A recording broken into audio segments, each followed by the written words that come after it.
ನಮಸ್ಕಾರ ಸ್ನೇಹಿತರೆ, ಓಂ ಸಾಯಿರಾಮ್. ಸ್ನೇಹಿತರೆ, ಇವತ್ತಿನ ವಿಡಿಯೋ ವಿಶೇಷತೆ ತುಂಬಾನೇ ಅದ್ಭುತವಾಗಿದೆ. ಯಾಕೆ ಅಂತಂದ್ರೆ ನಿಮ್ಮ ಜೀವನದ ಸಂಗಾತಿಯ ಗುಣಗಳ ಬಗ್ಗೆ ಬಾಬಾರವರು ವರ್ಣಿಸುವುದಕ್ಕೆ ಹಾಗೂ ನಿಮ್ಗೆ ತಿಳಿಸೋದಕ್ಕೆ ಹೊರಟಿದ್ದಾರೆ. ಹಾಗಾದ್ರೆ ಹೆಚ್ಚಿನ ಟೈಮ್ನ ವೇಸ್ಟ್ ಮಾಡದೆ ಇವತ್ತಿನ ಬಾಬಾರವರ ಈ ಸಂದೇಶವನ್ನು ಪ್ರಾರಂಭಿಸೋಣ ಬನ್ನಿರಿ. ನಿಮ್ಮ ಜೀವನದ ಹಾದಿಯಲ್ಲಿ ಬರುವ ಸಂಗಾತಿ ಕೇವಲ ಅಚಾತುರ್ಯವಲ್ಲ, ಅದು ಸಾಯಿಯ ಸಂಕಲ್ಪ. ಬಾಬಾ ಹೇಳುವಂತೆ ಶ್ರದ್ಧೆ ಮತ್ತು ಸಬೂರಿಯ ಫಲವಾಗಿ ನಿನ್ನ ಬದುಕಿಗೆ ಬರಲಿರುವ ಆ ದಿವ್ಯ ಚೇತನದ ಬಗ್ಗೆ ಈ ಸಂದೇಶ. ಪ್ರೀತಿ ಎಂದರೆ ಕೇವಲ ಆಕರ್ಷಣೆಯಲ್ಲ, ಅದೊಂದು ಸುಂದರ ಪಯಣ. ಅಂತಹ ಪಯಣಕ್ಕೆ ನಿನ್ನ ಜೊತೆಯಾಗಲಿರುವ ವ್ಯಕ್ತಿ ಪ್ರೀತಿಯನ್ನು 100 ಬಾರಿ ಯೋಚಿಸಿ 1000 ಬಾರಿ ಪ್ರೀತಿಸುವ ನಿಧಾನಗತಿಯ ವ್ಯಕ್ತಿಯಾಗಿದ್ದಾರೆ.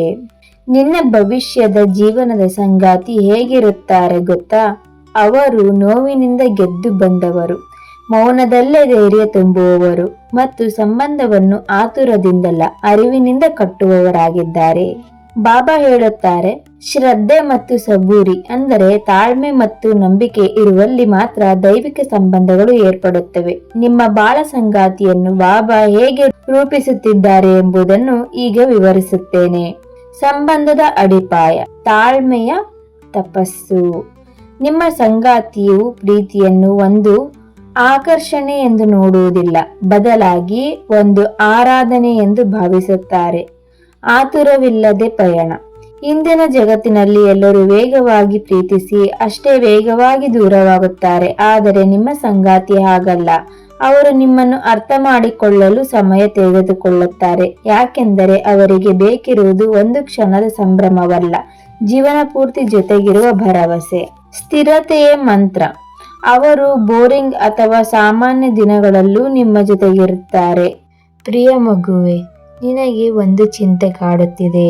ನೀನು ನಿಮ್ಮ ತಂದೆ ತಾಯಿಗೆ ಒಬ್ಬನೇ ಮಗ ಅಥವಾ ಒಬ್ಬನೇ ಮಗಳು ಆಗಿದ್ದೀಯಾ? ಮದುವೆಯ ನಂತರ ನಿಮ್ಮ ತಂದೆ ತಾಯಿಯನ್ನು ನೋಡಿಕೊಳ್ಳುವ ಇಚ್ಛೆಯೂ ಸಹ ನಿನಗೆ ಇದೆ. ಅಂದರೆ ಮಹದಾಸೆ ಇದೆ. ಅವರಿಗೆ ನಾನು ನೋಡಿಕೊಳ್ಳಬೇಕು, ಅವರು ನನ್ನನ್ನು ನೋಡಿಕೊಂಡಿದ್ದಾರೆ ಎಂಬ ಕಾಳಜಿಯು ಅತಿಯಾಗಿ ನಿಮ್ಮ ತಂದೆ ತಾಯಿ ಮೇಲೆ ಪ್ರೀತಿಯೂ ಸಹ ಇದೆ.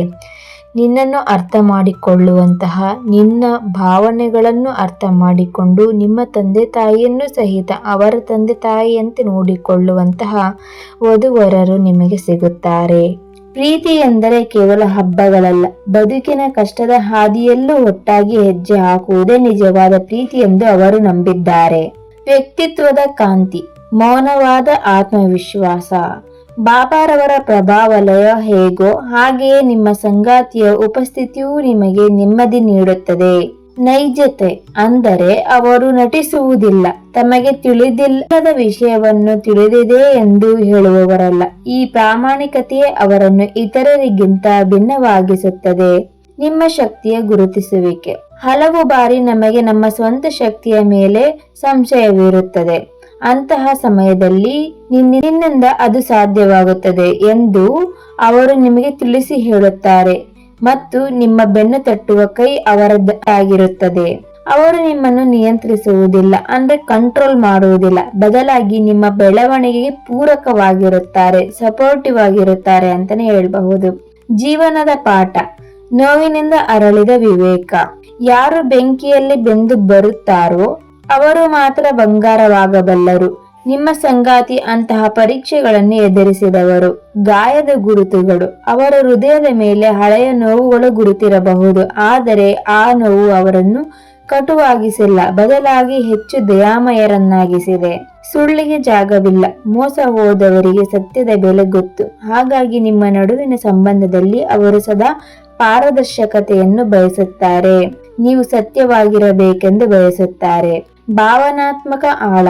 ನೀವು ಅಳುತ್ತಿರುವಾಗ ಅವರು ಅಳಬೇಡ ಎಂದು ಸುಮ್ಮನೆ ಹೇಳುವುದಿಲ್ಲ, ಬದಲಾಗಿ ನಿಮ್ಮ ಮೌನದಲ್ಲಿ ಭಾಗಿಯಾಗಿ ನಿಮ್ಮ ನೋವನ್ನು ಹಂಚಿಕೊಳ್ಳುವಷ್ಟು ಪ್ರೌಢತೆ ಅಂದರೆ ಮೆಚುರಿಟಿ ಅವರಿಗಿರುತ್ತದೆ.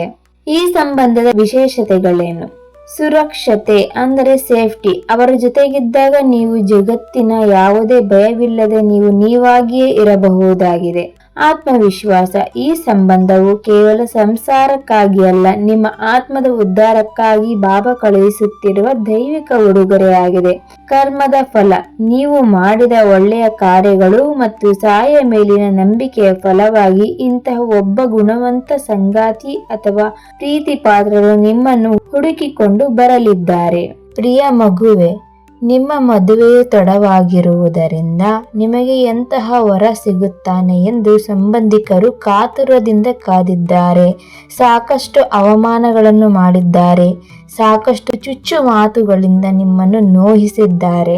ಈ ಎಲ್ಲ ಅವಮಾನಗಳಿಗೂ ಪ್ರತಿಯಾಗಿ ನಿನಗೆ ತಕ್ಕಂತಹ ಸೂಕ್ತವಾದಂತಹ ವ್ಯಕ್ತಿಯನ್ನು ನಾನು ನಿನಗೆ ದಯಪಾಲಿಸುತ್ತಿದ್ದೇನೆ ಮಗುವೆ, ಚಿಂತಿಸದಿರು. ಸಾಯಿಬಾಬಾರವರ ಕೃಪಾಶೀರ್ವಾದದ ಕಿವಿ ಮಾತು.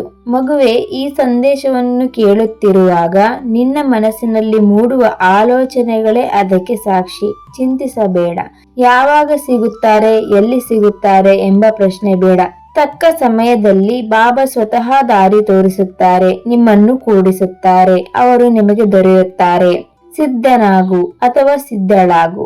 ಅಂತಹ ಉನ್ನತ ವ್ಯಕ್ತಿತ್ವದ ಸಂಗಾತಿಯನ್ನು ಬರಮಾಡಿಕೊಳ್ಳಲು ನಿನ್ನ ಮನಸ್ಸನ್ನು ಅಷ್ಟೇ ವಿಶಾಲವಾಗಿಟ್ಟುಕೋ. ಸಮಾಧಾನದಿಂದಿರು. ನಿನ್ನ ಪ್ರಾರ್ಥನೆಗಳನ್ನು ಬಾಬಾ ಆಲಿಸಿದ್ದಾರೆ. ನಿನ್ನ ಬದುಕಿನ ಖಾಲಿ ಪುಟಗಳನ್ನು ಸುಂದರವಾದ ಅಕ್ಷರಗಳಿಂದ ತುಂಬುವ ಜವಾಬ್ದಾರಿ ನನ್ನದು. ನನ್ನನ್ನು ನಂಬು. ನಿನ್ನ ಜೀವನದ ದೋಣಿಯನ್ನು ದಡ ಸೇರಿಸುವ ಹೊಣೆ ನನ್ನದು ಎಂದು ಬಾಬಾರವರು ಇಲ್ಲಿ ಹೇಳುತ್ತಿದ್ದಾರೆ. ಸ್ನೇಹಿತರೆ, ಸಾಕಷ್ಟು ಜನ ಮದುವೆ ಆಗ್ಬೇಕು ಅಂತ ಅನ್ಕೊಂಡಿದ್ದೀರಾ. ಸಾಕಷ್ಟು ಕನಸುಗಳನ್ನು ಹೊತ್ಕೊಂಡಿದ್ದೀರಾ. ಬಾಬಾರವ್ರಿಗೆ ತುಂಬಾನೇ ಪ್ರಾರ್ಥನೆ ಮಾಡ್ತಿದ್ದೀರಾ. ನಿಮ್ಮನ್ನ ಅರ್ಥ ಮಾಡಿಕೊಂಡು ನಿಮ್ಮನ್ನ ಜೀವನ ಪರ್ಯಂತ ಚೆನ್ನಾಗಿ ನೋಡ್ಕೊಂಡು ಹೋಗ್ತಕ್ಕಂತಹ ಹೆಂಡತಿ ಸಿಗ್ಲಿ ಅಥವಾ ಗಂಡ ಸಿಗ್ಲಿ ಅಂತ ನೀವು ಪ್ರಾರ್ಥಿಸ್ತಿದ್ದೀರಾ.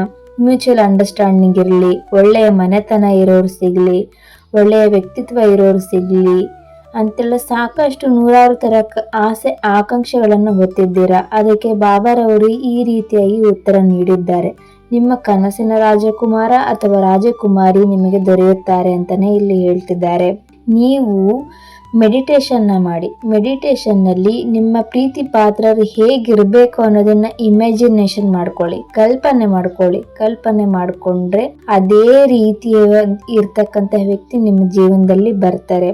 ತುಂಬಾ ಜನರ ಕನಸು ಏನು ಅಂತಂದ್ರೆ ನೀವು ಮದುವೆ ಆಗ್ತಕ್ಕಂತಹ ವ್ಯಕ್ತಿ ಕೂಡ ಸಾಯಿ ಭಕ್ತರಾಗಿರ್ಬೇಕು ಅನ್ನೋದು ಕನಸಾಗಿದೆ. ಖಂಡಿತವಾಗಲೂ ಅಂತಹ ವ್ಯಕ್ತಿನ ಸಿಗುತ್ತಾರೆ ಅಂತ ಇಲ್ಲಿ ಬಾಬಾ ಹೇಳ್ತಿದ್ದಾರೆ.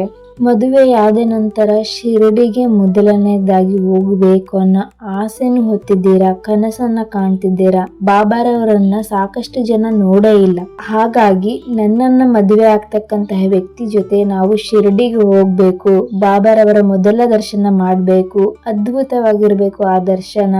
ಬಾಬಾರವರ ಆಶೀರ್ವಾದದಿಂದ ನನ್ನ ಸಾಂಸಾರಿಕ ಜೀವನ ಪ್ರಾರಂಭ ಮಾಡಬೇಕು ಅಂತೇಳಿ ಕನಸನ್ನ ಹೊತ್ತಿದ್ದೀರಾ. ಅದಕ್ಕೇನೆ ಬಾಬಾರವರು ಈ ಸಂದೇಶನ ಕಳಿಸಿರೋದು. ನಿನ್ನ ಕನಸನ್ನ ಶೀಘ್ರವಾಗಿ ನನಸು ಮಾಡುತ್ತೇನೆ ಅಂತ ಈ ಮೂಲಕ ತಿಳಿಸುತ್ತಿದ್ದಾರೆ. ಮದುವೆ ವಿಷಯದಲ್ಲಿ ನೀವು ಸಾಕಷ್ಟು ವಿಳಂಬವನ್ನು ಕಾಣುತ್ತಿದ್ದೀರಿ. ತಡೆಗಳು ಉಂಟಾಗುತ್ತಿವೆ, ಅಡೆತಡೆಗಳು ಉಂಟಾಗುತ್ತಿವೆ. ಇದಕ್ಕೆ ಪರಿಹಾರವೆಂದರೆ ಇದಕ್ಕೆ ಸಾಕಷ್ಟು ಪರಿಹಾರಗಳನ್ನು ಸಹ ನೀವು ಮಾಡಿಕೊಂಡಿದ್ದೀರಿ. ದೋಷಗಳ ನಿವಾರಣೆಯನ್ನು ಸಹ ಮಾಡಿಕೊಂಡಿದ್ದೀರಿ. ಆದರೂ ನಿಮಗೆ ಮದುವೆ ಸಂಬಂಧಿ ಸಮಸ್ಯೆಗಳು ಬಗೆಹರಿತಿಲ್ಲ, ಮದುವೆ ನಿಶ್ಚಯವಾಗುತ್ತಿಲ್ಲ ಎಂದು ಕೊರಗುತ್ತಿದ್ದೀರಿ. ಅಂತಹವರು ಸಾಯಿ ಸಚ್ಚರಿತೆಯನ್ನು ಓದುವುದು ಬಹಳನೇ ಮುಖ್ಯ.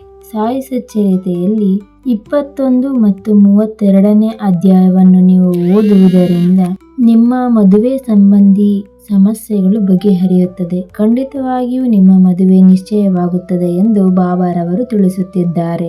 ಸಾಯಿ ಸಚ್ಚರಿತ್ರೆಯ ಈ ವಿಶೇಷ ಅಧ್ಯಾಯವನ್ನು 108 ದಿನ ಪ್ರತಿದಿನ 2 ಬಾರಿ ಈ ಅಧ್ಯಾಯಗಳನ್ನು ನೀವು ಓದುವುದರಿಂದ ನಿಮ್ಮ ಮದುವೆಗೆ ವಿಳಂಬವಾಗುತ್ತಿದ್ದರೆ, ಅಡೆತಡೆಗಳು ಉಂಟಾಗುತ್ತಿದ್ದರೆ ಬಗೆಹರಿಯುತ್ತದೆ. ಮದುವೆಯು ಶೀಘ್ರವಾಗಿ ನಿಶ್ಚಯವಾಗುತ್ತದೆ. ಸಾಯಿ ಬಾಬಾರವರ ಈ ಅದ್ಭುತ ಸಂದೇಶವನ್ನು ನೀವು ಪಡೆಯಲು, ನಿಮ್ಮ ಪ್ರೀತಿ ಪಾತ್ರರನ್ನು ಪಡೆಯಲು ಓಂ ಸಾಯಿರಾಮ್ ಎಂದು ಕಮೆಂಟ್ ಮಾಡಿ, ಲೈಕ್, ಶೇರ್ ಮಾಡುವುದನ್ನು ಮರೆಯದಿರಿ. ಇದಾಗಿತ್ತು ಸ್ನೇಹಿತರೆ ಇವತ್ತಿನ ವಿಡಿಯೋ ವಿಶೇಷತೆ. ಮತ್ತೆ ಮುಂದಿನ ವಿಡಿಯೋದಲ್ಲಿ ಸಿಗೋಣ. ಅಲ್ಲಿಯವರೆಗೆ ಓಂ ಸಾಯಿರಾಮ್.